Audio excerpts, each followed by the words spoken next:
एक ओंकार सतनाम करता पुरख निर्भव निर्वैर अकाल मूर्त अजूनी सैभं गुर प्रसाद। वाहिगुरु वाहिगुरु वाहिगुरु वाहिगुरु वाहिगुरु वाहिगुरु। वाहिगुरु जी का खालसा वाहिगुरु जी की फतेह। गुरमत एजुकेशन मिशन दिल्ली और सिख मिशनरी कॉलेज लुधियाने दे दिल्ली ऑफिस वालों साझे तौर के उपर जो गुरमत क्लास चल रही है उस विच देश विदेश तो जुड़े हुए सारे वीर भैनों जी आया आखदा होया अज की विचार नूं आरंभ करन दी आप पासों असीस मंगदा हाँ। आओ अज की जो विचार है उसनूं आरंभ करिए कि भगत कबीर जी और गुरु नानक पातशाह की जो बाणी दे विच असीं सांझ देखते हाँ उस बारे संखेप जी विचार आप जी दे नाल आज साझी करनी है। आप सारे ही विद्वान बैठे हो, आप सबनों पता है कि श्री गुरु ग्रंथ साहब दे जो गुरबाणी का गुलदस्ता है उहदे विच 35 गुरमुखां दी बाणी शामिल है। उन्हां विचों जिहड़े 6 गुरु साहबान हैं और 15 भगत हैं, 11 भाट हैं और 3 गुरसिख हैं। तो ये मिल करके टोटल जो 35 जड़े हैं जिन्हां दी बाणी गुरसिखां दी गुरुआं दी भगतां दी भट्टां दी गुरसिखां दी इस गुरु ग्रंथ साहब रूपी गुलदस्ते भी शामिल है। तो ये बाणियां दा जदों असीं देखते हाँ पहले विचार असीं इस प्लेटफार्म ते कर चुके हाँ कि किवें गुरु नानक पातशाह जी ने अपने समय के अंदर बाणियां नूं भगत बाणियां नूं अपनी बाणी नूं एकत्र किया और फिर उसनूं अपने तो बाद गुरु अंगद देव पातशाह जी नूं जदों उन्होंने गुरता गद्दी की जिहड़ी है जिम्मेवारी सौंपी उस वक्त उन्होंने ये बाणी का जो खजाना है प्यो दादे का खजाना इसनूं गुरु अंगद देव महाराज जी नूं सौंपया। भगत जो इस बारे असी जन्म साखियां देखते हाँ उन्हां दे विच सानूं ये बोल मिलते हैं कि तित महल जो शब्द हुआ सो पोथी गुरु अंगद जोग मिली। तो गुरु नानक देव महाराज जी ने जो गुरगद्दी की रस्म करन तो नाल ही जो लफज जड़े हैं बोले हैं वो यही हैं कि जिहड़ी बाणी का खजाना है वो अगले नैक्सट गुरु नूं गुरता गद्दी की जिम्मेवारी के नाल ही सौंप दिते गए। तो अज की इस बाणी दे विच असीं ये देखांगे कि गुरु नानक पातशाह जी ने जिथे वो बाणियां जिहड़ियां अपने कोल संभाल के रखियां और उन्हां बाणियां दा गहन अध्ययन किया तां ही उन्होंने अपना कबूल किया। और जिथे गुरु नानक पातशाह जी जाते सन उत्थे ये बाणी का खजाना उन्हां दे नाल हुंदा सी। इन्नी संभाल वो इस बाणी के खजाने नूं करदे सन भावें अपनी लिखी हुई बाणी सी या वो बाणी भगतां दी जो उन्होंने एकत्र की सी। तो सारी बाणी का बड़ा गहन अध्ययन किया है। और खास तौर के उपर जो भगत कबीर जी हैं और भगत फरीद जी हैं उन्हां दीयां रचनावां दे विच असीं आम देखते हाँ कि गुरु नानक पातशाह जी ने और बाकी गुरु साहबान ने अपने विचार जिहड़े हैं उन्हां दे गुरु भगतां दे जो भाव हैं उस गुरबाणी के अंदर उन्होंने होर खोलण वास्ते और उन्होंने होर फर्दर एक्सप्लेन करने वास्ते उन्होंने अपनियां रचनावां भी अपने शब्द जिहड़े हैं श्लोक वो भी जिहड़े हैं वो दर्ज किए हैं श्री गुरु ग्रंथ साहब के अंदर। तो भगत कबीर जी जिन्होंने असी बड़े प्यार सत्कार दे नाल श्रोमणी भगत भी कहने हाँ तो ये एक बड़े ही उच्च कोटि के जिहड़े हैं वो कवि सन और इन्हां दी रचनावां श्री गुरु ग्रंथ साहब के अंदर जिहड़ियां हैं वो दर्ज हैं। और जदों असीं इन्हां दी बाणी नूं पढ़दे हाँ और फिर गुरु नानक पातशाह की बाणी साडे सामने आउंदी है तो असीं देखते हैं भी विचार जिहड़े हैं वो जिवें भगत कबीर जी ने अपने विचार दिते हैं उस दे समानांतर ही या उसनूं होर खोलते हुए विचार गुरु नानक पातशाह जी ने भी ਦਿੱਤੇ ਹਨ। ਤਾਂ ਆਓ ਇਸ ਬੈਕਗਰਾਉਂਡ ਦੇ ਨਾਲ ਅਸੀਂ ਅੱਜ ਦੀ ਵਿਚਾਰ ਨੂੰ ਜਿਹੜੀ ਹੈ ਆਰੰਭ ਕਰਦੇ ਹਾਂ। ਥੋੜਾ ਜਿਹਾ ਜੀਵਨ ਭਗਤ ਕਬੀਰ ਜੀ ਦਾ ਕਿ 1398 ਈਸਵੀ ਚ ਆਪ ਜੀ ਦਾ ਜਨਮ ਹੋਇਆ ਔਰ 1518 ਵਿੱਚ ਆਪ ਜੀ ਇਸ ਸੰਸਾਰ ਤੋਂ ਜਿਹੜੀ ਹੈ ਉਹ ਕੂਚ ਕਰ ਗਏ। ਆਪ ਜੀ ਭਗਤੀ ਲਹਿਰ ਦੇ ਇੱਕ ਬੜੇ ਹੀ ਸਿਰਮੌਰ ਜਿਹੜੇ ਹਨ ਉਹ ਨੇਤਾ ਦੇ ਰੂਪ ਦੇ ਅੰਦਰ ਬਾਣੀਕਾਰ ਜਿਹੜੇ ਹਨ ਉਹ ਹੋਏ ਹਨ। ਆਪ ਜੀ ਦਾ ਜਨਮ ਬਨਾਰਸ ਵਿੱਚ ਹੋਇਆ। ਰਹੱਸਵਾਦੀ ਹੋਣ ਦੇ ਨਾਤੇ ਉਹ ਆਪਣੇ ਯੁੱਗ ਦੇ ਸਭ ਤੋਂ ਮਸ਼ਹੂਰ ਭਗਤਾਂ ਵਿੱਚੋਂ ਇੱਕ ਸਨ। ਕਿ ਜੋ ਕਬੀਰ ਸਾਹਿਬ ਦੀ ਬਾਣੀ ਹੈ ਉਹਦੇ ਵਿੱਚ ਰਹੱਸਵਾਦ ਜਿਹੜਾ ਹੈ, ਮੈਟਾਫਰ ਜਿਹੜੇ ਹਨ ਉਹ ਬਹੁਤ ਯੂਜ਼ ਕੀਤੇ ਹੋਏ ਹਨ।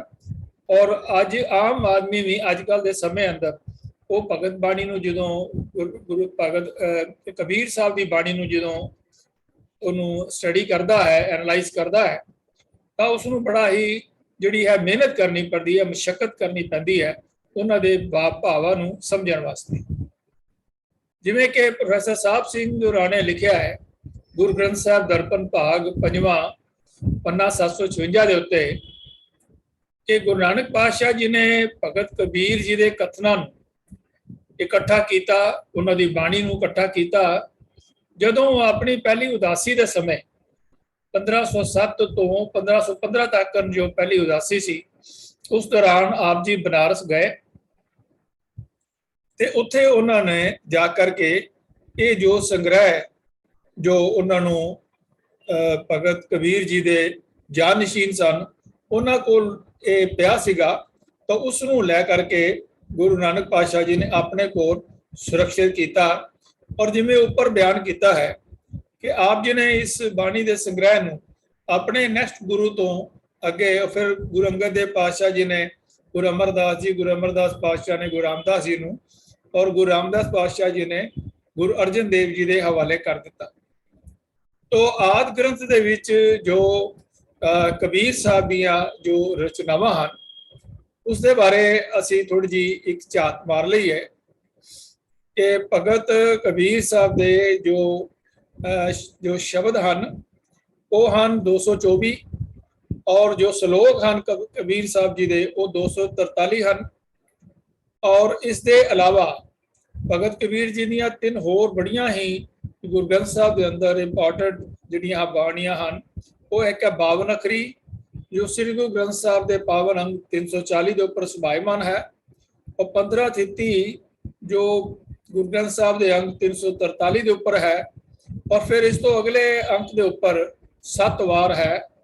ਇਹ ਜੋ 52 ਅੱਖਰੀ 15 ਥਿੱਤੀ ਔਰ 7 ਵਾਰ ਹੈ ਇਸ ਦੀ ਵਿਆਖਿਆ ਸਾਡੇ ਮਾਨਯੋਗ ਗਿਆਨੀ ਅੰਮ੍ਰਿਤਪਾਲ ਸਿੰਘ ਜੀ ਨੇ ਆਪ ਜੀ ਦੇ ਨਾਲ ਇੱਥੇ ਚੈਨਲ ਦੇ ਉੱਪਰ ਜੋ 6:30 ਵਾਲੀ ਕਲਾਸ ਹੈ ਉਹਦੇ ਵਿੱਚ ਹਰ ਮੰਗਲਵਾਰ ਨੂੰ ਆਪ ਜੀ ਨੇ ਇਹਨੂੰ ਬੜੀ ਬਖੂਬੀ ਔਰ ਬੜੇ ਡਿਟੇਲ ਦੇ ਨਾਲ ਪ੍ਰਭਾਵਸ਼ਾਲੀ ਢੰਗ ਦੇ ਨਾਲ ਸਾਡੇ ਨਾਲ ਇਹਨਾਂ ਦੇ ਵਿਚਾਰਾਂ ਨੂੰ ਸਾਂਝਾ ਕੀਤਾ ਹੈ।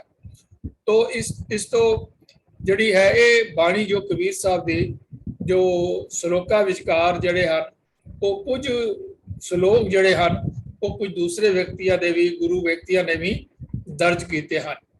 ਤੋ ਇਹ ਡਿਟੇਲ ਜੋ ਹੈ ਗੁਰੂ ਸਾਹਿਬ ਦੀ ਭਗਤ ਕਬੀਰ ਸਾਹਿਬ ਦੀ ਜੋ ਬਾਣੀ ਹੈ ਉਸ ਬਾਰੇ ਆਪ ਜੀ ਦੇ ਨਾਲ ਮੈਂ ਸਾਂਝਾ ਕੀਤਾ ਹੈ। ਔਰ ਭਗਤ ਕਬੀਰ ਜੀ ਨੇ 17 ਰਾਗ ਜਿਹੜੇ ਹਨ ਉਹ ਇਸ ਬਾਣੀ ਨੂੰ ਜਿਹੜੇ ਹਨ ਉਹ ਵਰਤੇ। ਇੱਥੇ ਮੈਂ ਇੱਕ ਵਿਚਾਰ ਆਪ ਜੀ ਨਾਲ ਸਾਂਝੀ ਕਰਨਾ ਚਾਹਨਾ ਕਿ ਇਤਿਹਾਸਕਾਰ ਮਕਾਲਫ ਜਿਹੜਾ ਹੈ ਉਹਨਾਂ ਨੇ ਇੱਕ ਗਲਤੀ ਖਾਧੀ ਜਦੋਂ ਉਹਨਾਂ ਨੇ ਲਿਖਿਆ ਕਿ ਗੁਰੂ ਨਾਨਕ ਪਾਤਸ਼ਾਹ ਤੇ ਭਗਤ ਕਬੀਰ ਜੀ ਇੱਕ ਦੂਜੇ ਨੂੰ ਮਿਲੇ ਸਨ, ਪਰ ਇਸ ਨੂੰ ਸਾਬਤ ਕਰਨ ਲਈ ਮਕਾਲਫ ਨੇ ਕੋਈ ਐਵੀਡੈਂਸ ਜਾਂ ਕੋਈ ਸਬੂਤ ਨਹੀਂ ਦਿੱਤਾ। ਤੇ ਕੁਝ ਇਤਿਹਾਸਕਾਰ ਸੋਚਦੇ ਹਨ ਕਿ ਕਬੀਰ ਜੀ ਜਿਹੜੇ ਹਨ 1448 ਵਿੱਚ ਹੀ ਜਿਹੜੇ ਹਨ ਉਹ ਚਲਾਣਾ ਕਰ ਗਏ ਹਨ, ਲੇਕਿਨ ਜੋ ਅਥੈਂਟਿਕ ਤੌਰ ਦੇ ਉੱਪਰ ਸਾਡੇ ਕੋਲ ਇਨਫੋਰਮੇਸ਼ਨ ਹੈ ਉਹ 1398 ਉਹਨਾਂ ਨੂੰ ਜਨਮ ਹੈ ਔਰ 1518 ਨੂੰ ਉਹ ਜੋਤੀ ਜੋਤ ਜਿਹੜੇ ਹਨ ਉਹ ਸਮਾ ਗਏ ਸਨ। 15 ਭਗਤ ਅਜਿਹੇ ਹਨ ਜਿਨ੍ਹਾਂ ਦੀਆਂ ਰਚਨਾਵਾਂ ਸ੍ਰੀ ਗੁਰੂ ਗ੍ਰੰਥ ਸਾਹਿਬ ਦੇ ਵਿੱਚ ਦਰਜ ਹਨ, ਪਰ ਕਬੀਰ ਸਾਹਿਬ ਨੂੰ ਵਿਸ਼ੇਸ਼ ਮਹੱਤਵ ਦਿੱਤਾ ਗਿਆ। ਜਿਵੇਂ ਉੱਪਰ ਮੈਂ ਬੇਨਤੀ ਕੀਤੀ ਆਪ ਜੀ ਦੇ ਨਾਲ, ਸ੍ਰੀ ਗੁਰੂ ਗ੍ਰੰਥ ਸਾਹਿਬ ਵਿੱਚ ਸ਼ਾਮਲ ਉਹਨਾਂ ਦੇ ਜੋ ਸ਼ਬਦ ਹਨ ਔਰ ਸ਼ਲੋਕ ਹਨ ਉਹਨਾਂ ਦੀ ਗਿਣਤੀ ਜਿਹੜੀ ਹੈ ਕਿਸੇ ਬਾਕੀ ਦੇ ਜਿਹੜੇ ਭਗਤ ਹਨ ਉਹਨਾਂ ਨਾਲੋਂ ਸਭ ਤੋਂ ਵੱਧ ਹੈ। ਉਹਨਾਂ ਦੇ ਸ਼ਬਦ ਹਮੇਸ਼ਾ ਹੀ ਜੋ ਗੁਰੂ ਸਾਹਿਬ ਦੀਆਂ ਬਾਣੀਆਂ ਹਨ, ਜੋ ਗੁਰੂ ਅੰਗਦ ਦੇਵ ਮਹਾਰਾਜ ਜੀ ਨੇ ਤਰਤੀਬ ਜੋ ਬਖਸ਼ਿਸ਼ ਕੀਤੀ ਹੈ ਗੁਰੂ ਗ੍ਰੰਥ ਸਾਹਿਬ ਦੇ ਅੰਦਰ, ਕਿ ਸਭ ਤੋਂ ਪਹਿਲਾਂ ਉਸ ਰਾਗ ਦੇ ਅੰਦਰ ਗੁਰੂ ਨਾਨਕ ਪਾਤਸ਼ਾਹ ਦੀ ਬਾਣੀ ਹੈ। ਅਗਰ ਉਸ ਰਾਗ ਦੇ ਵਿੱਚ ਜਿਸ ਦੇ ਵਿੱਚ ਬਾਣੀ ਦਰਜ ਕੀਤੀ ਜਾ ਰਹੀ ਹੈ ਤਾਂ ਸਭ ਤੋਂ ਪਹਿਲਾਂ ਬਾਣੀ ਗੁਰੂ ਨਾਨਕ ਸਾਹਿਬ ਦੀ ਹੈ। ਔਰ ਉਸ ਤੋਂ ਬਾਅਦ ਕਿਉਂਕਿ ਗੁਰੂ ਅੰਗਦ ਦੇਵ ਮਹਾਰਾਜ ਨੇ ਸਿਰਫ 63 ਸ਼ਲੋਕ ਉਚਾਰੇ ਹਨ, तो उस तो बाद गुरु अमरदास पातशाह की तीसरे पातशाह की बाणी है, फिर चौथे पातशाह की बाणी है, फिर पंजवें पातशाह की बाणी है, और फिर इस तरतीब मुताबिक उस राग विच अगर नौवें पातशाह की बाणी है तो नौवें पातशाह के शब्द जिहड़े हैं अंकित हैं।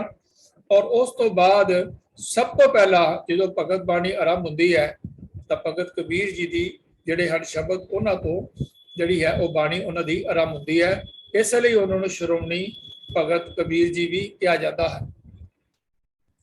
आप जी उन्हां दो भगता व्यक्तियों विचों एक सन जिन्हां दी रचनावां की व्याख्या जिवें मैं उपर बेनती की है सिख गुरुआं द्वारा की गई या उन्होंने स्पष्ट किया गया। तो एक सन भगत कबीर जी ते दूसरे भगत फरीद जी। इस तो पता लगता है कि गुरुआं की नज़र विच भगत कबीर जी का ते भगत फरीद जी का एक विशेष महत्व सी।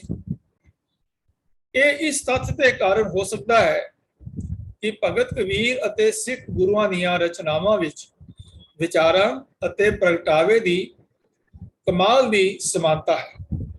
कई बार उन्हां नूं इक्को विचार नूं प्रगट करन लई इक्को ही अलंकार जां उपमा दी वरतों कीती गई है। ये जो विचार आप जी दे नाल कीता जा रहा है इस विच समानता दियां गुरु नानक पातशाह की बाणी और कबीर साहब की बाणी दियां कोई उदाहरणा भी आप जी नाल साझियां करांगे। ये उदाहरणा भगत कबीर जी दे जो फिलासफी है फलसफा है उसनूं प्रगट करदियां हैं। तो सब तो पहला असीं देखदे हां परमात्मा सब दा सिरजनहार है। इसनूं गुरु नानक पातशाह ने एक ओंकार और फिर उहदी अगी डेफिनेशन जिहड़ी है वो कीती है स्वैभंग ताकन, और फिर गुरु की कृपा दे नाल मिलता है। तो भगत कबीर जी अते गुरु नानक पातशाह ये दोनों ये मनते सन कि परमात्मा सब दा सिरजनहार है अते उसका प्रकाश उसकी रचना विच व्यापक है। आप ही ने आप साजियो आप ही ने रचियो नाओ दुई कुदरत साजी है कर आसन डिठो चाओ। आप जी दोनों ही अपार अते अचल हैं। ये परमात्मा जड़ा है वो अपार है और अचल है। और सिख गुरुओं ने भी इस नुक्ते ते जड़ा है जोर दिता है। तो सब तो पहला असी कबीर साहब दा वो असी आप जी नाल शेयर करते हैं बाणी जो श्री गुरु ग्रंथ साहब के पावन अंक 1349 के उपर सुभायमान है। अव्वल अल्लाह नूर उपाया कुदरत के सब बंदे एक नूर ते सब जग उपजा कौन भले को मंदे। फिर अगला जो विचार गुरु नानक पातशाह का है इसे विचारा नाल ही मेल खाता है। सब में जोत जोत है सोए तिसदा चानन सब में चानन होए। जो परमात्मा दी जोत जड़ी है वो सारे ही जीवा जंतरा के अंदर विराजमान है और उससे सदका ही उन्होंने दे अंदर ज्ञान का चानन है या उन्होंने अंदर जीवन की रोह जड़ी है वो चलती है। फिर इस तो बाद अगे चलते हैं क्योंकि मैं संखेप की विचार आप जी नाल करनी है। और भी कई बाणी दे विचों पंक्तियां इस दे प्रथाएं दित्तियां जा सकदियां हैं। अगली विचार जिहड़ी आप जी नाल करनी है वो है जात पात की निंदा। कबीर साहब उस समाज दे विच रहिंदे सन, बनारस विच रहिंदे सन जिथे ब्राह्मण का बड़ा गलबा सी। ब्राह्मण की बड़ी जिहड़ी चढ़त सी वो बढ़िया है जिहड़े दूसरे जिहड़े जातां दे नीवियां जातां दे बंदे सन उन्हां नूं मनुख ही नहीं सन समझदे। उन्हां नूं कोई विद्या हासिल करन दा प्रभु का सिमरन करन दा उन्हां दे मुताबक पंडितां दे मुताबक ब्राह्मणां दे मुताबक उन्हां नूं कोई हक ही नहीं सी। और उस अनुसार इस पक्षपात की जड़ हैं कि जड़े ਜਾਤ ਪਾਤ ਦੇ ਜਿਹੜੇ ਬੰਦੇ ਹਨ, ਇਹ ਜੋ ਬ੍ਰਾਹਮਣ ਹਨ, ਇਹ ਇਸ ਪੱਖਪਾਤ ਦੀ ਜੜ ਹਨ। ਉਹਨਾਂ ਕਰਕੇ ਹੀ ਜਿਹੜੇ ਨੀਵੀਆਂ ਸ਼੍ਰੇਣੀਆਂ ਜਿਹੜੀਆਂ ਉਸ ਵਕਤ ਮੰਨੀਆਂ ਜਾਂਦੀਆਂ ਸਨ, ਉਹਨਾਂ ਦੇ ਨਾਲ ਪੱਖਪਾਤ ਕਰਦੇ ਸਨ। ਸਾਰੇ ਸਿੱਖ ਗੁਰੂਆਂ ਨੇ ਇਸ ਬੁਰਾਈ ਦੇ ਵਿਰੁੱਧ ਪ੍ਰਚਾਰ ਕੀਤਾ। ਸਿੱਖ ਗੁਰੂਆਂ ਨੇ ਵੀ ਜਾਤ ਪਾਤ ਦੀ ਨਿੰਦਾ ਕੀਤੀ ਅਤੇ ਇਸ ਪ੍ਰਣਾਲੀ ਵਿੱਚ ਵਿਸ਼ਵਾਸ ਰੱਖਣ ਵਾਲਿਆਂ ਨੂੰ ਇਹ ਸਲਾਹ ਦਿੱਤੀ ਕਿ ਇਸ ਪੱਖਪਾਤ ਦੇ ਪ੍ਰਣਾਲੀ ਵਿੱਚੋਂ ਬਹੁਤ ਸਾਰੀਆਂ ਬੁਰਾਈਆਂ ਜਿਹੜੀਆਂ ਹਨ ਉਹ ਪੈਦਾ ਹੁੰਦੀਆਂ ਹਨ। ਕਬੀਰ ਸਾਹਿਬ ਨੇ ਸਿੱਧੀ ਚੋਟ ਬ੍ਰਾਹਮਣ ਨੂੰ ਮਾਰੀ ਔਰ ਉਸ ਨੂੰ ਚੈਲੰਜ ਕੀਤਾ ਕਿ ਜੋ ਤੂੰ ਬ੍ਰਾਹਮਣ ਬ੍ਰਹਮਣੀ ਜਾਇਆ ਤੋ ਆਨ ਬਾਟ ਕਾਹੇ ਨਹੀਂ ਆਇਆ। ਭਾਈ ਹੈ ਬ੍ਰਾਹਮਣ, ਜੇ ਤੂੰ ਬਹੁਤ ਹੀ ਉੱਚਾ ਸੁੱਚਾ ਹੈ, ਪਵਿੱਤਰ ਹੈ, ਤੂੰ ਬ੍ਰਾਹਮਣੀ ਦਾ ਪੈਦਾ ਕੀਤਾ ਹੋਇਆ ਹੈ, ਤਾਂ ਫਿਰ ਜਿਸ ਤਰੀਕੇ ਨਾਲ ਅਸੀਂ ਮਾਂ ਦੀ ਕੁੱਖ ਤੋਂ ਜਨਮ ਲਿਆ ਹੈ, ਤੂੰ ਵੀ ਬ੍ਰਾਹਮਣੀ ਦੀ ਕੁੱਖ ਤੋਂ ਜਨਮ ਲਿਆ ਹੈ, ਤਾਂ ਫਿਰ ਤੂੰ ਸੁਪਰੀਮ ਹੋਣ ਕਰਕੇ, ਤੂੰ ਉੱਚਾ ਕੁਲ ਦਾ ਹੋਣ ਕਰਕੇ, ਤੂੰ ਪਵਿੱਤਰ ਹੋਣ ਕਰਕੇ ਕਿਸੇ ਹੋਰ ਤਰੀਕੇ ਦੇ ਨਾਲ ਤੂੰ ਪੈਦਾ ਕਿਉਂ ਨਹੀਂ ਹੋਇਆ। ਤੋ ਆਨ ਬਾਟ ਕਾਹੇ ਨਹੀਂ ਆਇਆ, ਤੂੰ ਕਿਸੇ ਹੋਰ ਤਰੀਕੇ ਨਾਲ ਕਿਉਂ ਨਹੀਂ ਪੈਦਾ ਹੋਇਆ। ਕੁਐਸਚਨ ਸੀਗਾ ਭਗਤ ਕਬੀਰ ਜੀ ਦਾ, ਤੁਮ ਕਤ ਬ੍ਰਾਹਮਣ ਹਮ ਕਤ ਸ਼ੂਦ, ਕਿ ਤੁਸੀਂ ਕਿਸ ਤਰੀਕੇ ਨਾਲ ਬ੍ਰਾਹਮਣ ਹੋ ਗਏ ਤੇ ਅਸੀਂ ਕਿਸ ਤਰੀਕੇ ਨਾਲ ਸ਼ੂਦਰ ਹੋ ਗਏ। ਹਮ ਕਤ ਲੋਹੂ ਤੁਮ ਕਤ ਦੂਧ, ਕਿ ਸਾਡੀਆਂ ਰਗਾਂ ਦੇ ਵਿੱਚ ਕਿਵੇਂ ਖੂਨ ਵਹਿ ਰਿਹਾ ਹੈ ਤੇ ਤੁਹਾਡੇ ਅੰਦਰ ਕਿਤੇ ਦੁੱਧ ਵਗ ਰਿਹਾ ਹੈ। ਇਹ ਭਗਤ ਕਬੀਰ ਜੀ ਦਾ ਬੜਾ ਚੈਲੰਜ ਹੈ, ਜਿਸ ਨੂੰ ਅੱਜ ਤੱਕ ਵੀ ਕਿਸੇ ਬ੍ਰਾਹਮਣ ਨੇ ਉਸ ਦਾ ਜਵਾਬ ਨਹੀਂ ਦਿੱਤਾ ਔਰ ਨਾ ਹੀ ਉਹ ਦੇ ਸਕਣਗੇ, ਕਿਉਂਕਿ ਇਹ ਬੜੀ ਕਰਾੜੀ ਚੋਟ ਸੀਗੀ ਜਿਹੜੀ ਭਗਤ ਕਬੀਰ ਜੀ ਨੇ ਉਸ ਬ੍ਰਾਹਮਣ ਦੇ ਉਸ ਸੋਚ ਨੂੰ, ਜਿਹੜੇ ਮਨੁੱਖਾਂ ਨੂੰ ਵੰਡਿਆ ਸੀਗਾ ਉਹਨਾਂ ਜਾਤਾਂ ਦੇ ਹਿਸਾਬ ਦੇ ਨਾਲ, ਮਨੁ ਸਿਮਰਤੀ ਦਾ ਬੇਸ ਬਣਾ ਕੇ।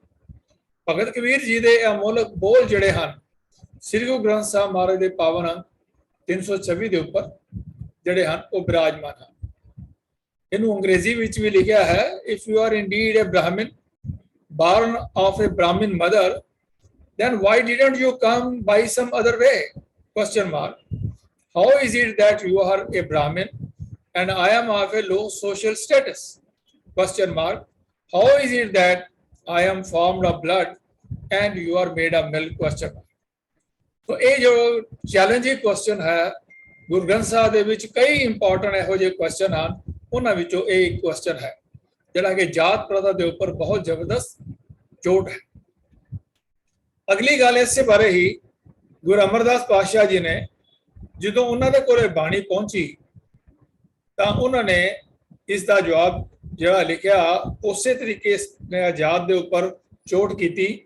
ਜਾਤ ਦਾ ਗਰਭ ਨਾ ਕਰ ਮੂਰਖ ਗਵਾਰਾ, ਇਹ ਪੰਡਤ ਤੂੰ ਮੂਰਖ ਹੈ, ਕਵਾਰ ਹੈ, ਤੂੰ ਆਪਣੀ ਉੱਚ ਕੁਲ ਦਾ ਜਾਤ ਦਾ ਹੰਕਾਰ ਨਾ ਕਰ। ਇਹ ਮੂਰਖ ਇਸ ਗਰਭ ਤੇ ਚੱਲੇ ਬਹੁਤ ਵਿਕਾਰਾ, ਕਿ ਇਹ ਜੋ ਤੇਰਾ ਪੱਖਪਾਤ ਵਾਲਾ ਰਵਈਆ ਹੈ ਇਸ ਨਾਲ ਬੜੇ ਹੋਰ ਅੱਗੋਂ ਜਿਹੜੇ ਹਨ ਵਿਕਾਰ ਪੈਦਾ ਹੋਣਗੇ ਸੋਸਾਇਟੀ ਦੇ ਅੰਦਰ।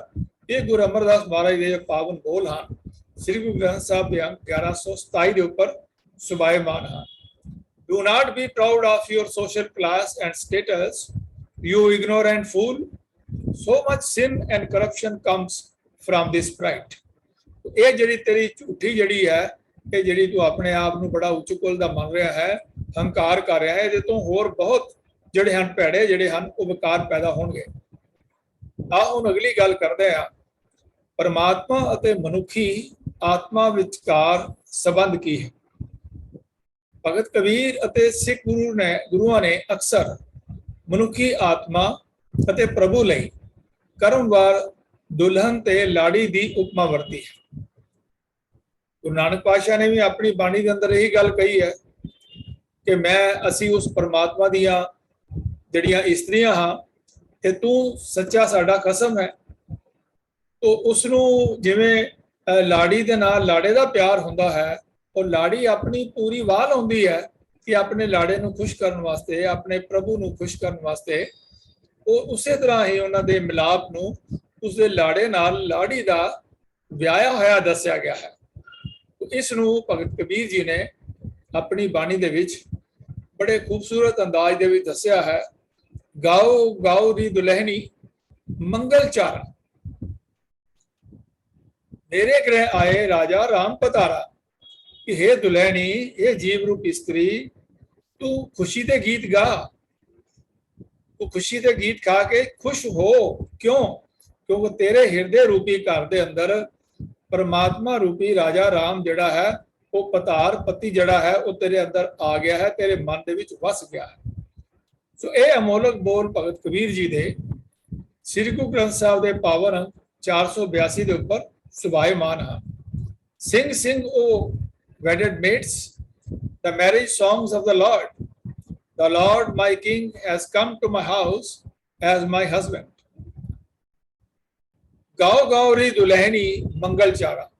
ਹੁਣ ਦੇਖੋ ਕਿ ਪਹਿਲੀ ਲਾਈਨ ਜਿਹੜੀ ਹੈ ਉਹ ਜਿਹੜੀ ਹੈ ਵਰਤੀ ਹੈ ਭਗਤ ਕਬੀਰ ਜੀ ਨੇ, ਜਿਹੜੀ ਮੈਂ ਉੱਪਰ ਕੋਟ ਕੀਤੀ ਹੈ, ਉਹ ਸ੍ਰੀ ਗੁਰੂ ਗ੍ਰੰਥ ਸਾਹਿਬ ਦੇ ਪਾਵਨ ਅੰਕ 482 ਦੇ ਉੱਪਰ ਸੁਭਾਇਮਾਨ ਹੈ। तो बिल्कुल सेम जड़ी लैन है वो गाओ गौरी दुलैनी मंगल चारा मेरे गृह आए राजा राम पधारा। गुरु नानक पातशाह ने सेम चीज जड़ी है वो श्री गुरु ग्रंथ साहब के पावन अंक 351 के उपर अंकित की है। तो उस विचार को एंडोर्स किया है जो भगत कबीर जी ने अपनी बाणी के अंदर जड़े हैं दिते हैं, उहदे नाल सहमति प्रगट की है गुरु नानक पातशाह जी ने। ਹੁਣ ਦੇਖਦੇ ਹਾਂ ਅਸੀਂ ਆਵਾਗਮਨ। ਭਗਤ ਕਬੀਰ ਜੀ ਅਤੇ ਸਿੱਖ ਗੁਰੂ ਸਾਹਿਬਾਨ ਦੋਵੇਂ ਹੀ ਆਵਾਗਮਨ ਦੇ ਸਿਧਾਂਤ ਵਿੱਚ ਵਿਸ਼ਵਾਸ ਰੱਖਦੇ ਸਨ ਅਤੇ ਉਹਨਾਂ ਦੇ ਅਨੁਸਾਰ ਇਹ ਪਰਮਾਤਮਾ ਦੀ ਰਜ਼ਾ ਵਿੱਚ ਹੁੰਦਾ ਹੈ। ਇਹ ਇੱਕ ਬੜਾ ਵੱਡਾ ਕੁਐਸਚਨ ਹੈ ਕਿ ਕੁਝ ਤੇ ਮੰਨਦੇ ਹਨ ਕਿ ਇਹੀ ਜੀਵਨ ਹੈ ਸਾਡਾ ਔਰ ਇਸ ਜੀਵਨ ਤੋਂ ਬਾਅਦ ਸਾਡਾ ਸਾਰਾ ਕੁਝ ਇੱਥੇ ਹੀ ਮਿੱਟੀ ਨਾਲ ਮਿੱਟੀ ਰਲ ਜਾਣਾ ਹੈ ਤੇ ਅਸੀਂ ਕੁਝ ਵੀ ਇਥੋਂ ਜਿਹੜਾ ਹੈ ਹਿਸਾਬ ਕਿਤਾਬ ਅਗਲੇ ਜਨਮ ਵਿੱਚ ਲੈ ਕੇ ਨਹੀਂ ਜਾਵਾਂਗੇ। ਭਾਵੇਂ ਇੱਥੇ ਅਸੀਂ ਚੰਗੇ ਕਰ ਲਈਏ ਜਾਂ ਮਾੜੇ ਕੰਮ ਕਰ ਲਈਏ, ਉਸ ਦਾ ਸਾਡਾ ਕੋਈ ਹਿਸਾਬ ਕਿਤਾਬ ਨਹੀਂ ਹੈ, ਕੁਝ ਨਹੀਂ ਹੈ। ਲੇਕਿਨ ਗੁਰਬਾਣੀ ਦੇ ਵਿੱਚ ਜਿਹੜੀ ਸਾਨੂੰ ਹਦਾਇਤਾਂ ਮਿਲਦੀਆਂ ਹਨ ਉਹ ਸਭ ਤੋਂ ਪਹਿਲਾਂ ਅਸੀਂ ਵਿਚਾਰ ਕਰਦੇ ਹਾਂ ਭਗਤ ਕਬੀਰ ਜੀ ਦਾ। ਭਗਤ ਕਬੀਰ ਜੀ ਜੋ ਇਹ ਕਹਿ ਰਹੇ ਹਨ ਕਿ ਸਿੱਖ ਅਤੇ ਇਸ ਸਿਧਾਂਤ ਵਿੱਚ ਵਿਸ਼ਵਾਸ ਦੋਨੋਂ ਰੱਖਦੇ ਹਨ, ਭਗਤ ਕਬੀਰ ਜੀ ਅਤੇ ਸਿੱਖ ਗੁਰੂ ਸਾਹਿਬਾਨ ਵੀ, ਅਤੇ ਉਹਨਾਂ ਦੇ ਅਨੁਸਾਰ ਇਹ ਪਰਮਾਤਮਾ ਦੀ ਰਜ਼ਾ ਵਿੱਚ ਹੁੰਦਾ ਹੈ। ਆਵਣ ਜਾਣਾ ਹੁਕਮ ਤਿਸੇ ਕਾ ਹੁਕਮੇ ਬੂਝ ਸਮਾਵੇਂਗੇ। तो ये शब्द जो है भगत कबीर जी के अमोलक बोल जिहड़े हन ये श्री गुरु ग्रंथ साहब महाराज के पावन अंक 1103 के उपर जिहड़े हन ये सुभायमान हन। Coming and going is by his command, realising his command I shall merge in him. कि मैं उस परमात्मा के हुक्म नूं मन के उस परमात्मा के नाल ही मैं समा जावांगा। पर यह उसके हुक्म विच ही है, जो मैनू एक्सैप्ट कर लेगा तो मैं उहदे नाल समा जावांगा। फिर गुरु नानक पातशाह जी ने इसे विचार नूं होर दृढ़ करवाया। जमन मरना हुक्म है, भाणा आवे जाए। कि जमन और मरना है परमात्मा का हुक्म विच है। जिवें असीं बाणी च पढ़दे हां कि जां तिस भाणा तां जम्मिया, परिवार भला पाया, लिव छुड़की लगी तृष्णा, माया अमर वरता। तो उसके परमात्मा के हुक्म विच ही सानू ये लिखिया दस्सिया है। जपजी साहब की बाणी विच भी सानू कहा है कि जो ना जीवन मरण ना जोर। कि अपनी मर्जी के नाल ना कोई पैदा हो सकता है तो ना कोई मर सकता है। ये सब कुछ उस परमात्मा के हुक्म विच ही है। जमन मरना हुक्म है, भाणे आवे जाए। तो ये गुरु नानक पातशाह के अमोलक बोल श्री गुरु ग्रंथ साहब महाराज के 472 के उपर सुभायमान हैं। Birth and death are subject to the command of Lord's will. Through His will we come and go. बड़ा क्लियर मैसेज है गुरु नानक पातशाह और कबीर साहब ने आवागमन के बारे साढ़े जड़े हैं विचार जड़े हैं उन्होंने बड़ा सेध दी है। हुण अगली गल असीं करदे आ प्रभु चिंतन के बारे। भगत कबीर जी अते सिख गुरु साहिबान का उपदेश है कि प्रभु के सिमरन द्वारा शांति की प्राप्ति संभव है। आप जी इसनूं बहुत ही महत्वपूर्ण मनते हैं कि प्रभु के सिमरन के नाल ही उसकी शांति जिहड़ी है जीव नूं प्राप्त हुंदी है। और उस खुशी की जिहड़ी गल है वो भगत कबीर जी ने श्री गुरु ग्रंथ साहब के पावन अंक 326 के उपर अंकित की है। अब मोहे सर्ब कुशल कर मान्या, शांत भई जब गोबिंद जानिया। कि हुण मैनू सारे पासे जिहड़ी है खुशी खुशी मैं मान रहा, खुशी मान रहा हाँ, क्योंकि मेरे मन के अंदर शांति आ गई है, शांत सहज जिहड़ी है वो पैदा हो गया जदों मैं गोबिंद दे नाल अपनी सांझ पा लई। Now I feel that everything brings me peace and tranquility have come since I realize the Lord of the universe। Guru Arjan Dev पातशाह जी ने इसे विचार नूं अगे सानू तोरिया है। ये विचार जिहड़े आप जी नाल सांझे कीते जा रहे हैं, इसका भाव यह है कि गुरु नानक पातशाह और बाकी गुरु साहबान ने भगत बाणी की बहुत ही गहन अध्ययन किया और इस गुरु ग्रंथ साहब भी शामिल कर लगे। गुरु अर्जन देव महाराज जी फरमाते हैं श्री गुरु ग्रंथ साहब महाराज के पावन अंक 713 उत्ते, रसना गुण गोपाल निध गायन, कि जदों मैं परमात्मा दे गुण रूपी खजाने नूं मैं गाया परमात्मा दे, तो फिर होया कि शांत सहज रहस मन उपजो सगले दुख पलाए। कि मेरे मन दे विच मेरा मन जिहड़ा टिकाव विच आ गया, शांति विच आ गया, आनंद स्वरूप बन गया, ते मेरे मन दे विच जिहड़ा है पैदा हो गया, रहस पैदा हो गया, शांति पैदा हो गई, सहज पैदा हो गया, ते मेरे सारे जिहड़े दुख सन वो जिहड़े हन वो दुख कलेश जिहड़े हन सारे मेरे दूर हो गए। ये गुरु अर्जन देव महाराज ने श्री गुरु ग्रंथ साहब दे विच बोल 713 अंक दे उपर सुभाएवान हैं। My tongue sings the praises of the Lord of the world, the ocean of virtue, peace, tranquility, poise and delight wells up in my mind and all sorrows run away। हुण अगों असीं गल करदे आ काम अते क्रोध दे प्रभाव। भगत कबीर जी अते सिख गुरु साहिबान ने सानू काम अते क्रोध दे विनाशकारी प्रभावां तो चेतावनी दिती है और सानू इन्हां नू काबू करन वास्ते सलाह दी। गुरु तेग बहादुर साहब ने भी ये सानू सलाह दी, काम क्रोध संगत दुर्जन की तां ते ऐनस भागो, कि इस तो दिन रात बचन की लोड़ है, क्योंकि ये भैड़े लोगों की जिहड़ी है वो वादी है कि काम और क्रोध दे विच फसे रहना और काम क्रोध दे विच अपना जीवन बतीत करना। ये काम और क्रोध जिहड़ा विनाशकारी है, जो असी पिछों देखते हैं संस्कृत की श्लोकां दे विच भी उत्थे भी ये 5 विकार जिहड़े हन काम और क्रोध दे बारे बड़ी एक एक जिहड़ा पैरा है वो इन्हां दे उपर गुरु साहब जी ने लिखा है। तो उत्थे भी सानू इस तो सुचेत करते हैं कि ये काम नरक विश्राम, कि काम जिहड़ा है वो सानू नरक वाले पासे ले जाने वाली जिहड़ी चीज है। और क्रोध जिहड़ा है, क्रोध इस तरह है कि ये जिहड़ी बुद्धि दे जिहड़े दरवाजे हैं वो बंद कर देंदा है। जिवें असीं कहने विनाश काले विपरीत बुद्धि, ते जिस वेले क्रोध मनुख नूं आ जांदा है तो उसकी सोचण शक्ति जिहड़ी है वो बिल्कुल ही क्षीण हो जाती है, कमजोर हो जाती है। तो जिस वेले गुस्सा आ रहा है बंदा ठीक तरह सोच भी नहीं सकता और ठीक तरह एक्ट भी नहीं कर सकता और वो जरूर ही गलत पासे वल जाएगा और गलतियां करेगा। तो सानू चेतावनी दी है कि इन्हां दे प्रभाव तो असीं बचना है, तो इन्हां नू काबू करन दी सलाह जिहड़ी दी है। काम क्रोध तृष्णा के लीने गत नहीं एक जानी। ये भगत कबीर जी ने श्री गुरु ग्रंथ साहब के पावन अंक 1123 के उपर ये बोल जिहड़े हन वो अंकित कराए हैं। You are engrossed with unsatisfied sexual desire and unresolved anger, कि ना तो तू अपने काम नू काबू कर सके है ते ना ही तू अपने क्रोध नू काबू कर सकिया है।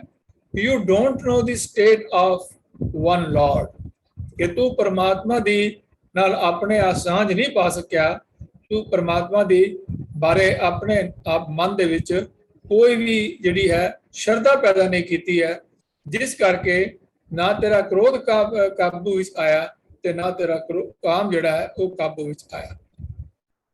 ਗੁਰੂ ਅਮਰਦਾਸ ਮਹਾਰਾਜ ਜੀ ਨੇ ਵੀ ਇਹ ਇਸੇ ਹੀ ਵਿਚਾਰ ਦੇ ਬਾਰੇ ਆਪਣੇ ਵਿਚਾਰ ਦਿੱਤੇ ਹਨ ਗੁਰੂ ਗ੍ਰੰਥ ਸਾਹਿਬ ਵਿੱਚ। ਕਾਮ ਕ੍ਰੋਧ ਮਨ ਹਿਰ ਲਿਆ, ਮਨ ਮੁਖ ਅੰਧਾ ਲੋਏ।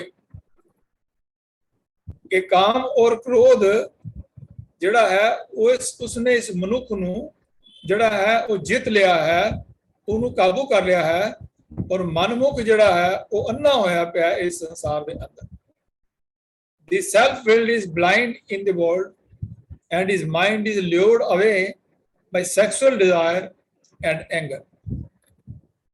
ਹੁਣ ਅੱਗੋਂ ਗੱਲ ਕਰਦੇ ਆ ਜੀਵਨ ਦਾ ਉਦੇਸ਼। ਭਗਤ ਕਬੀਰ ਜੀ ਅਤੇ ਸਿੱਖ ਗੁਰੂਆਂ ਦੇ ਅਨੁਸਾਰ ਸਾਡੇ ਜੀਵਨ ਦਾ ਉਦੇਸ਼ ਪ੍ਰਭੂ ਦਾ ਸਿਮਰਨ ਕਰਨਾ, ਉਸਦੇ ਹੁਕਮ ਨੂੰ ਮੰਨਣਾ ਅਤੇ ਉਸਦੇ ਗੁਣਾਂ ਦੀ ਪਾਲਣ ਕਰਨਾ ਹੈ। ਔਰ ਇਸ ਦੇ ਬਾਰੇ ਹੀ ਜੋ ਭਗਤ ਕਬੀਰ ਜੀ ਸਾਨੂੰ ਫਰਮਾਉਂਦੇ ਹਨ ਕਿ ਇਹੀ ਤੇਰਾ ਅਵਸਰ, ਇਹ ਤੇਰੀ ਵਾਰ, ਘਟ ਭੀਤਰ ਤੂੰ ਦੇਖ ਵਿਚਾਰ।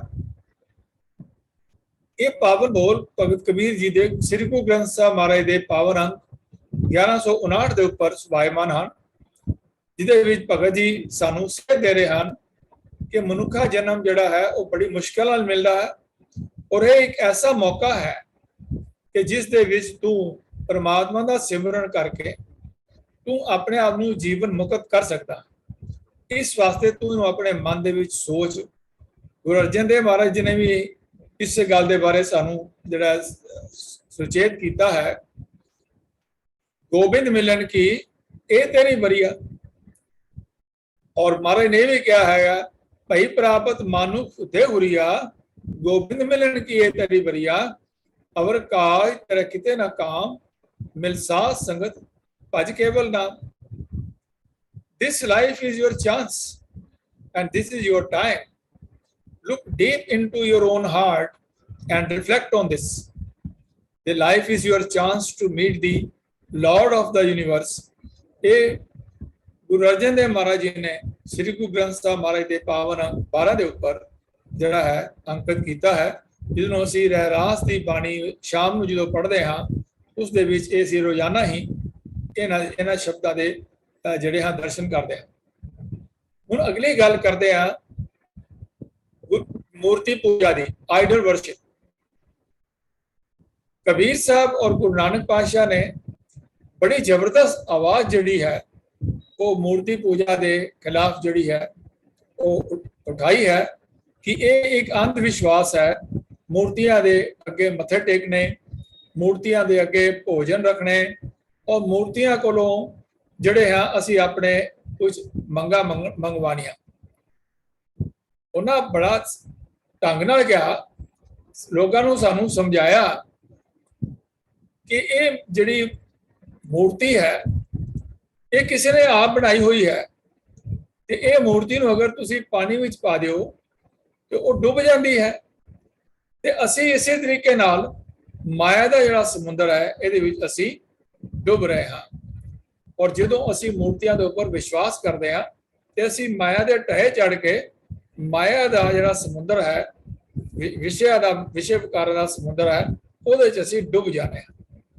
कबीर पाहन परमेश्वर किया, पूजै सब संसार, इस प्रवास से जो रहा है बूढ़े काली तार।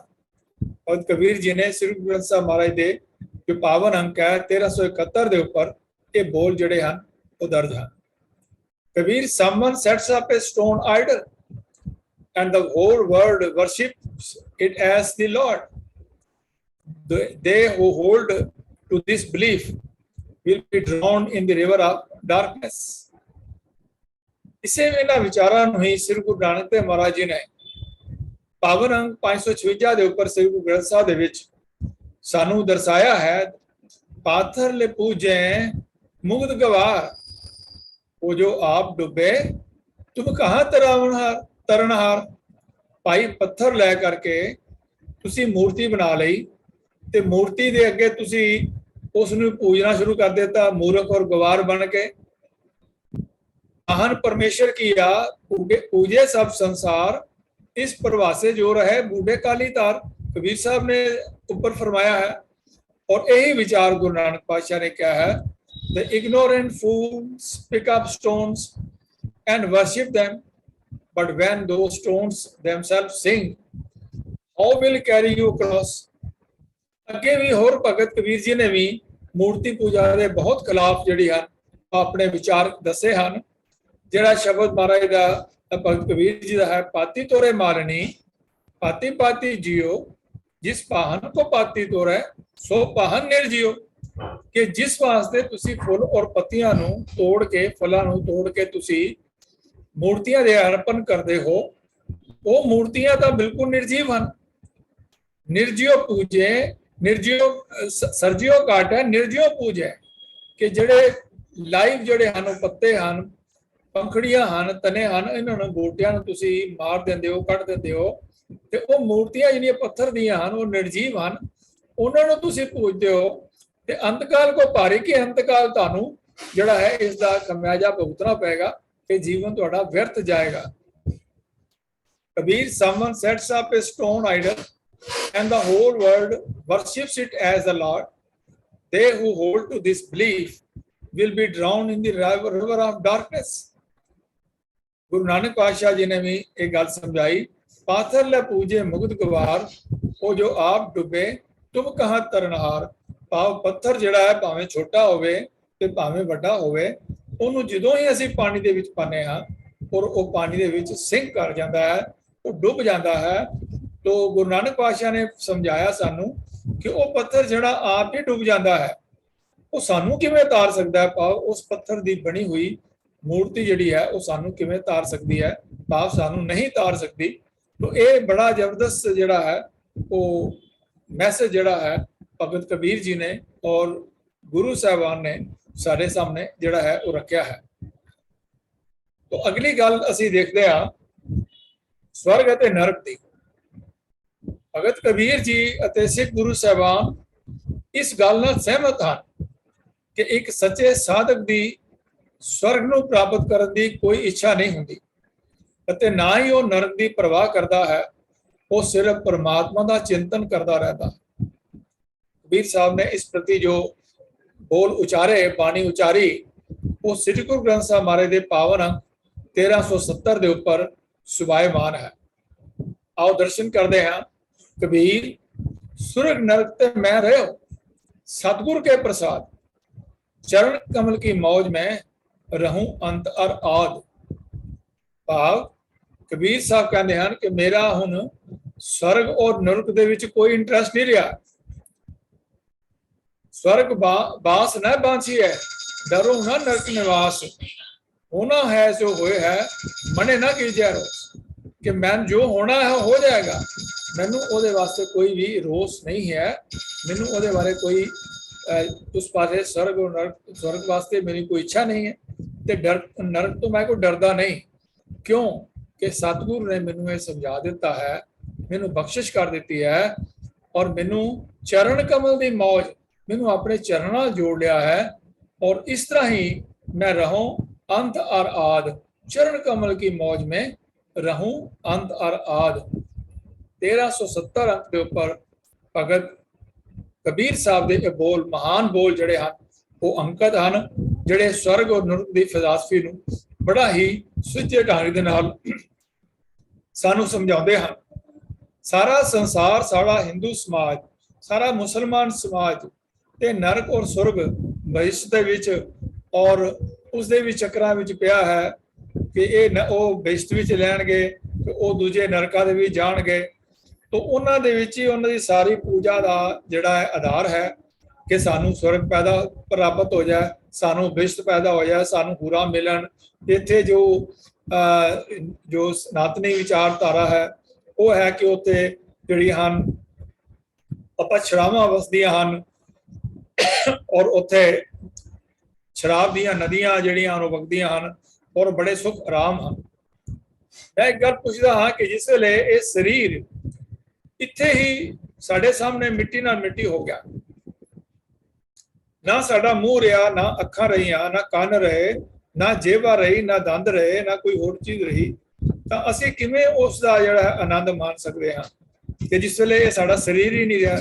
ਇਹ ਸਾਰੇ ਸੁੱਖ ਆਰਾਮ ਜਿਹੜੇ ਹਨ ਉਹ ਤੇ ਸਰੀਰ ਦੇ ਨਾਲ ਹੀ ਹਨ। ਜੇ ਸਰੀਰ ਨਹੀਂ ਤੇ ਕੋਈ ਵੀ ਭੋਗ ਨਹੀਂ ਹੋ ਸਕਦਾ।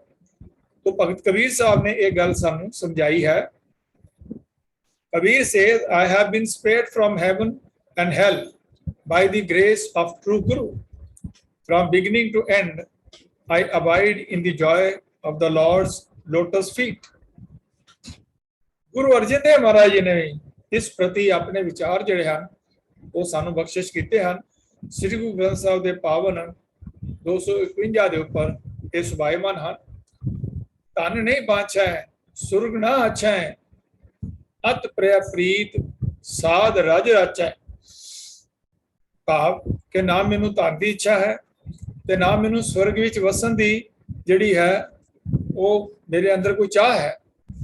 मेरा ते प्यार जिहड़ा है अत प्रिय प्रीत साध रज रच है कि परमात्मा दे नाल ही मेरा मन जिहड़ा है उहदे नाल जुड़िया होया है। The true seekers do not seek wealth and they do not desire paradise. They are immersed in the deep love of their beloved and the dust of the feet of the holy. ਹੁਣ ਅਗਲਾ ਵਿਚਾਰ ਜਿਹੜੀ ਹੈ ਉਹ ਹੈ ਪਖੰਡ ਦੇ ਬਾਰੇ। ਗੁਰਬਾਣੀ ਵਿੱਚ ਭਗਤ ਕਬੀਰ ਜੀ ਨੇ ਵੀ, ਬਾਕੀ ਸਿੱਖ ਗੁਰੂ ਸਾਹਿਬਾਨ ਨੇ ਵੀ ਔਰ ਬਾਕੀ ਹੋਰ ਭਗਤਾਂ ਨੇ ਵੀ ਇਹ ਪਖੰਡ ਜਿਹੜਾ ਹੈ, ਜਿਹੜੀ ਡਿਊਲਟੀ ਹੈ, ਜਿਹੜੀ ਹਿਪੋਕ੍ਰੇਸੀ ਹੈ, ਜਿਹੜੀ ਸਾਡੇ ਨਾਲ ਜਿਹੜੇ ਪਖੰਡ ਕਰਕੇ ਸਾਨੂੰ ਵਲਗ-ਵਲਗ ਭੇਖ ਬਣਾ ਕਰਕੇ ਭੇਖ ਦਿਖਾਇਓ ਜਗਤ ਕੋ ਲੋਗਨ ਕੋ ਬਸ ਕੀ ਅੰਤਕਾਲ ਕਾਤੀ ਕਟਿਓ ਬਾਸ ਨਰਕ ਮੇ ਲਈ, ਐਸੇ ਵਿਚਾਰ ਗੁਰੂ ਗ੍ਰੰਥ ਸਾਹਿਬ ਸਾਨੂੰ ਦਿੰਦੇ ਹਨ। ਇਸ ਨੂੰ ਪਵਿੱਤਰ ਸਥਾਨਾਂ ਤੇ ਇਸ਼ਨਾਨ ਕਰਨ ਨਾਲ ਮਨ ਨੂੰ ਧੋਤਾ ਨਹੀਂ ਜਾ ਸਕਦਾ। ਪਰਮਾਤਮਾ ਦੇ ਨਾਮ ਦਾ ਸਿਮਰਨ ਹੀ ਇਸ ਮਨ ਦੀ ਮੈਲ ਨੂੰ ਧੋ ਸਕਦਾ ਹੈ। तो ऐसे विचार ਜਿਹੜੇ ਹਨ ਅਸੀਂ ਇਹ ਦੇਖਦੇ ਹਾਂ ਕਿ ਹਿੰਦੂ ਜਿਹੜੇ ਹਨ ਜੋ ਸਾਡੇ ਵੀਰ ਹਨ ਉਹ ਗੰਗਾ ਦੇ ਉੱਪਰ ਔਰ ਹੋਰ ਜਿਹੜੀਆਂ ਪਵਿੱਤਰ ਨਦੀਆਂ ਗਿਣੀਆਂ ਜਾਂਦੀਆਂ ਹਨ ਉਹਨਾਂ ਦੇ ਉੱਪਰ ਜਾ ਕਰਕੇ ਸਰੋਵਰਾਂ ਦੇ ਉੱਪਰ ਇਸ਼ਨਾਨ ਕਰਦੇ ਹਨ ਔਰ ਉੱਥੇ ਇਸ਼ਨਾਨ ਕਰਨ ਦੇ ਸਮਝਦੇ ਹਨ ਕਿ ਸਾਡਾ ਜਿਹੜਾ ਹੈ ਮਨ ਜਿਹੜਾ ਹੈ ਉੱਥੇ ਇਸ਼ਨਾਨ ਕਰਨ ਦੇ ਨਾਲ ਜਿੱਥੇ ਸਰੀਰ ਧੁੱਪਦਾ ਹੈ ਉੱਥੇ ਮਨ ਵੀ ਧੁੱਪਦਾ ਹੈ। लेकिन गुरबाणी सानू कहती है कि तन धोते मन अच्छा ना होई। ये मन ते तां साफ हो सकता है कि ये धुप है नाम है कह रहा कि परमात्मा के नाम के नाल ही साडा मन धुप सकता है।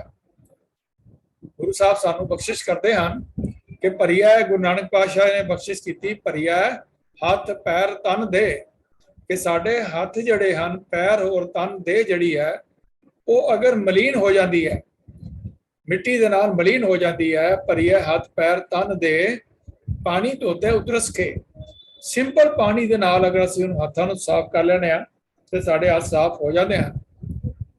भरिए मत पापा भरिए हाथ पैर तन दे पानी धोते उतरस के, मूत पलीती कपड़ होए दे साबुन लई औरते। जे किते जो मल लग जाए जिहड़ी साडे नाल जिहड़ी है मूत पलीती हो जाए साडे कपड़े या शरीर तो उसनू दे साबुन लईए वो धोए, उन्होंने साबन दे नाल धोता जा सकता है।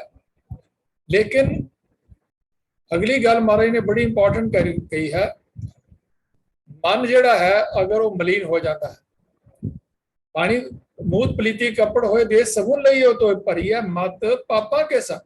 अगर पापा करके साडा मन जिहड़ा है मलीन हो जाता है तो उसका धोने का तरीका ना साबुन है और ना पानी है, वो धुप है नाम है के रंग। परमात्मा दे नाम का जड़ा रंग चढ़ेगा उस चिलूले रंग करके ये जो मन के उपर जी मैल है ये उतर जाएगी।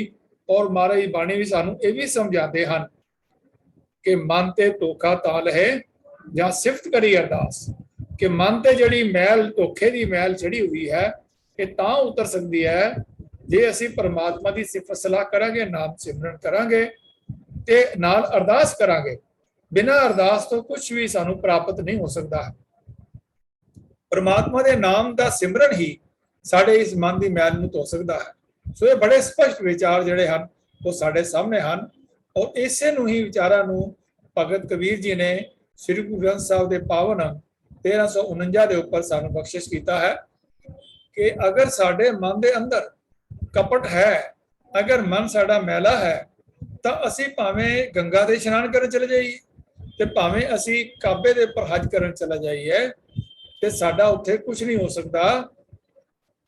ਦਿਲ में कपट निवाज गुजारा क्या हज काबे जाए, भाव हज काबे ते हज करन भी चले जाइए, नमाज़ां भी पढ़ लईए, अजकल दे कंटेक्स्ट दे अंदर भावें असीं नितनेम कर लईए, बाणी पढ़ लईए, लेकिन अगर परमात्मा दा साडे मन दे अंदर सिमरन नहीं है, साडा मन साफ नहीं है, तां ये सारा कुछ जिहड़ा है वो बेकार है।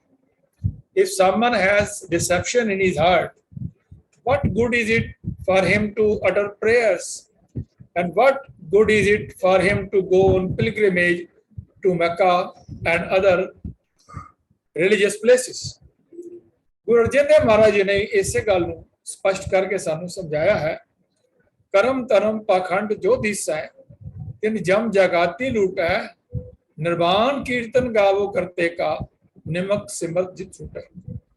The religious rites, rituals and hypocrisies which are seen are plundered by the messenger of death, the ultimate tax collector. Sing the creator's praises selflessly, contemplating even for an instant, one is saved. कि अगर थोड़ी देर वास्ते भी साडा मन परमात्मा दे नाल जुड़ जाता है तो साडा मन जिहड़ा है वो साफ हो जाता है, पवित्र हो जाता है। नहीं तो बाकी जिन्ने भी कर्म कांड कीते हैं वो सारे ही जिहड़े हैं वो जम जिहड़े हैं वो लुट के लै जाणगे। पाप साडे अंदरों गुण जिहड़े हैं वो डिलीट हो जाणगे, और जिहड़े वाइसिस हैं अवगुण जिहड़े हैं वो साडे अंदर घर कर जाणगे। और इसे ही कर्म धर्म पखंड नूं जिहड़ा है दूर करन दी जिहड़ी है वो सानू गुरु अर्जन देव पातशाह जी ने इस गुरु ग्रंथ साहब के पावन अंग 747 के उपर सानू बख्शिश की है। अगला पॉइंट आता है निमरता का। कबीर साहब और गुरु नानक साहब दोवें मानते हैं कि निमरता परमात्मा द्वारा पसंद किया गया एक महान गुण है। पंजवें पातशाह ने गुरु अर्जन देव महाराज जी ने यह बख्शिश की है कि मिठत नीवी नानका गुण चंगियाइयां तक, कि किसी के अंदर कोई गुण हैं तो ये ओदी निशानी है कि वह निमरता विच होएगा, वो बड़े प्यार दे सत्कार वाला बंदा होएगा। नहीं तो आम तौर पर असीं ये देखते हैं कि किसी ने दूजे वीर नूं पुछ लिया भाई तू कोई पढ़िया लिखिया भी है, तो वह जवाब सी ठेठ भाषा के अंदर कि सड़िया बोले एवें फिरदा मैं, आप मैं पढ़िया लिखिया हाँ तो इस करके मैं हंकारी हाँ, तो इस करके मेरे बोल जड़े हैं बड़े करड़े हैं। लेकिन गुरु अर्जन देव महाराज ने सानू ये लीड दी है, सानू बख्शिश की है कि मिठत नीवी नानका गुण चंगियाइयां तक। तो सानू यही अगे भी बख्शिश की गुरु अर्जन देव महाराज जी ने कि सगल धर्म में श्रेष्ठ धर्म हर को नाम जप निर्मल कर, कि हरि का नाम जपना और निर्मल कर्म करने जड़े हैं यही सब तो उत्तम जड़ा है वो मनुष्यता का धर्म है। कबीर साहब और गुरु नानक देव जी ने इन्हां दोनों ही जड़े हैं वो गुणों के बारे अपने विचार जड़े हैं दिते हैं। दोनों ही ये कहते हैं कि ये जी साडे अंदर हंकार जड़ा है ये दोनों ही जड़े हैं ये बहुत माड़े हैं। और कबीर साहब फरमाते हैं कबीर सब ते हम बुरे हम तक पलो सब कोई। इन्नी निमरता कबीर साहब की, इन्हें महान विद्वान और फिर कहना कि जो कबीर सब ते हम बुरे हम तक पलो सब कोई। साढ़े को पूछे अभी कहना भी साढ़े तो सियाणा ही कोई नहीं, सारे तो सियाणा मैं बाकी सारे मूर्ख हैं। लेकिन कबीर साहब कहते हैं कबीर सब ते हम बुरे हम तक पलो सब कोई, जिन ऐसा कर मानिया मीत हमारा सोए। वही मेरा मित्र है, वही मेरा दोस्त है जड़ा कहता है कि असी सब तो माड़े हाँ और दूजे चंगे हैं। फिर गुरु नानक पातशाह जी ने भी बड़े सोहने विचार 728 अंक के ऊपर सानू बख्शिश कीते हैं। हम नहीं चंगे बुरा नहीं कोई, प्रणवत नानक तारे सोए। कि I am not good, no one else is bad as I am. आओ मेरे नालों सारे चंगे हैं, मैं सब तो बुरा हाँ। ਤੇ ਇਸ ਕਰਕੇ ਪ੍ਰਮਾਤਮਾ ਨੂੰ ਬੇਨਤੀ ਕੀਤੀ ਹੈ ਗੁਰੂ ਨਾਨਕ ਪਾਤਸ਼ਾਹ ਜੀ ਨੇ 728 ਅੰਕ ਦੇ ਉੱਪਰ ਗੁਰੂ ਗ੍ਰੰਥ ਸਾਹਿਬ ਦੇ ਕਿ हे ਅਕਾਲ ਪੁਰਖ ਵਾਹਿਗੁਰੂ ਜੀ, ਮੇਰੇ ਅੰਦਰ ਕੋਈ ਗੁਣ ਨਹੀਂ ਹਨ, ਮੈਨੂੰ ਤੁਸੀਂ ਤਾਰੋ, ਮੈਨੂੰ ਬਖਸ਼ਿਸ਼ ਕਰੋ ਮੇਰੇ ਦੇ ਉੱਪਰ। ਤੋ ਨਾਮ ਦੀ ਮਹੱਤਤਾ ਦੀ ਗੱਲ ਜਿਹੜੀ ਹੈ ਆਪ ਜੀ ਨਾਲ ਸਾਂਝੀ ਕਰਦਾ ਹਾਂ। ਭਗਤ ਕਬੀਰ ਅਤੇ ਸਿੱਖ ਗੁਰੂ ਸਾਹਿਬਾਨ ਨਾਮ ਨੂੰ ਬਹੁਤ ਮਹੱਤਵ ਦਿੰਦੇ ਹਨ। ਉਹ ਸੋਚਦੇ ਹਨ ਕਿ ਪ੍ਰਭੂ ਦੇ ਹੁਕਮਾਂ ਦੀ ਪਾਲਣ ਕਰਨਾ ਅਤੇ ਉਸਦੇ ਗੁਣਾਂ ਦੀ ਰੀਸ ਕਰਨਾ ਪਦਾਰਥਕ ਦੌਲਤ ਨਾਲੋਂ ਵੱਧ ਮਹੱਤਵਪੂਰਨ ਹੈ। ਉਹਨਾਂ ਅਨੁਸਾਰ ਕੇਵਲ ਸੰਸਾਰਕ ਦੌਲਤ ਹੀ ਮਨੁੱਖ ਨੂੰ ਅਮੀਰ ਨਹੀਂ ਬਣਾ ਸਕਦੀ। ਉਹਨਾਂ ਲਈ ਸੰਸਾਰ ਦੀ ਨਜ਼ਰ ਵਿੱਚ ਸਭ ਤੋਂ ਅਮੀਰ ਆਦਮੀ ਵੀ ਕੰਗਾਲ ਹੈ ਜੇਕਰ ਉਸ ਕੋਲ ਆਤਮਿਕ ਦੌਲਤ ਨਹੀਂ। ਕਬੀਰ ਕਬੀਰ ਨਿਰਧਨ ਹੈ ਸੋਈ, ਜਾਂ ਕਹਿ ਹਿਰਦੈ ਨਾਮ ਨਾ ਹੋਈ। ਇਸ ਸ਼ਬਦ ਦੇ ਅੰਦਰ ਜੋ 1159 ਅੰਕ ਦੇ ਉੱਪਰ ਸਮਾਇਮਾਨ ਹੈ, ਕਬੀਰ ਸਾਹਿਬ ਨੇ ਬੜਾ ਸੋਹਣਾ ਇੱਕ ਮੰਜ਼ਰ ਸਾਡੇ ਸਾਹਮਣੇ ਬਣਿਆ ਹੈ कि जो सिरधन निर्धन के जाए, दिया आदर लिया बुलाए। तो जो निर्धन सरधन के जाए, आगे बैठा पीठ फराए। निर्धन सरधन दोनों पाई। कबीर साहब ने समझाया कि निर्धन ते सरधन दोनों पाई हैं। रब की कला ना मेटी जाई, किसी नूं धन ज्यादा मिल गया, किसी नूं घट मिल गया।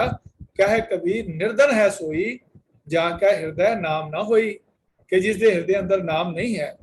इसे पासे गुरु साहब ने भी सानू ये फरमाया कि जिनके हृदय धन वसै तिनका नाम फकीर, जिनके हृदय तू वसे ते नर गुणी गहीर। जिन्हां दे कोल ज्यादा धन है वो तो मंगदे हैं, होर लालसा करते हैं, मंगदे हैं, फकीर हैं। लेकिन जिन्हां दे हरे दा नाम तुहाडे अंदर है, मनुख दे अंदर है, वो सब तो ज्यादा वो अमीर हैं। भागट हरे हर संत तुम्हारे, जिन कर धन हर नामा। वो अमीर हैं, चंगे भागां वाले हैं जिन्हां दे कोल परमात्मा दा नाम है। तो इसे विचार नूं होर अगे तोड़दे हुए गुरु नानक पातशाह जी ने 1244 अंक दे उपर बख्शिश की है। नानक निर्धन तित दिन, जित दिन विसरै ना। गुरु नानक पातशाह 1244 अंक दे उपर फरमा रहे हैं श्री गुरु ग्रंथ साहिब दे विच कि हे नानक, गुरु नानक साहब कहते हैं कि निर्धन उस दिन हो जाओगे, उस दिन हो जाते हैं जिस दिन परमात्मा का नाम जिहड़ा है सानू विसर जाता है। तो इस विचार का सानू की सिट्टा निकलता है कि यह सुरक्षित ढंग नाल सिट्टा कढ़िया जा सकता है कि भगत कबीर अते सिख गुरुआं दे विचारां विच ही नहीं सगों विचारां विच भी कमाल दी समानता है। असीं देखते हाँ कि इन्हां द्वारा वरते गए कुछ शब्द अते जिहड़े हन वाकवी जिहड़े हन श्लोक हन, उन्हां विच भी सिमिलैरिटी है। गुरु नानक देव जी ने पाया कि भगत कबीर जी के विचार ज्यादातर वही सन जो उन्होंने प्रचारे सन। इसलिए उन्होंने भगत कबीर की बाणी अते श्लोक जिहड़े हन इकट्ठे किए अते उन्होंने संभालिया जाना चाहिए चाहते सन। इस गल का सुझाव जिहड़ा है वो गुरु नानक देव पातशाह ने जरा कबीर दीयां सिक्ख्यावां लई कुछ भी जिहड़े हन नाल मिला करके आप जी के सामने पेश किए हैं, ताकि सानू इस विचार की दृढ़ता हो जाए कि गुरु नानक पातशाह ने उन्हां ही भगतां की बाणी नूं प्रवान किया है जिन्हां दे विचार उन्हां दी अपनी बाणी दे नाल मेल खांदे सन। विचार करदे हां होईयां अनेकां भुलां दी आपां पासों खिमा मंगदा होया फतेह बुलांदा हां। वाहिगुरू जी का खालसा, वाहिगुरू जी की फतेह।